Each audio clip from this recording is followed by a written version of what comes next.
Why America's littoral combat ship is not in combat.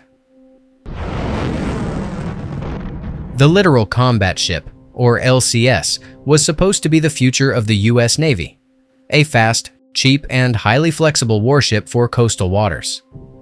But years later, despite making up a significant portion of the fleet, none of them are being sent into actual combat. Why? The LCS was designed during the global war on terror era for low-threat missions, hunting pirates, clearing mines, chasing small boats, and operating in shallow littorals. It promised incredible speed, over 40 knots, and a revolutionary modular system. In theory, crews could swap mission modules in just hours for different roles like anti-submarine warfare or mine countermeasures. In reality, almost everything went wrong. The modular concept failed badly. Mission modules took weeks to swap instead of hours, were extremely expensive, and many never worked properly. The anti-submarine module's towed sonar was unstable and useless.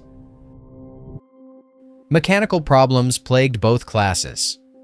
Freedom-class ships suffered repeated engine and transmission failures, often limited to just 18 knots. Independence-class ships developed dangerous hull cracks, restricting them to calm seas. Even worse, the LCS was built with very low survivability. It has minimal armor, weak damage control, and limited defensive weapons. It was never meant to take hits from anti-ship missiles or torpedoes.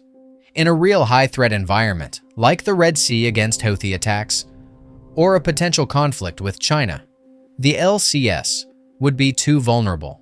The Navy knows this, which is why they keep the ships away from serious combat zones. On top of that, operating costs skyrocketed, reliability remained poor, and the original small crew concept didn't work. Sailors nicknamed it the Little Crappy Ship for good reason. Today, the Navy has largely abandoned the original vision. Some LCS are used for basic patrols or as test platforms for drones and new systems. The Navy even tried to retire several early, but Congress pushed back due to fleet shortages. The LCS is a painful lesson in what happens when you rush unproven technology and overly ambitious requirements.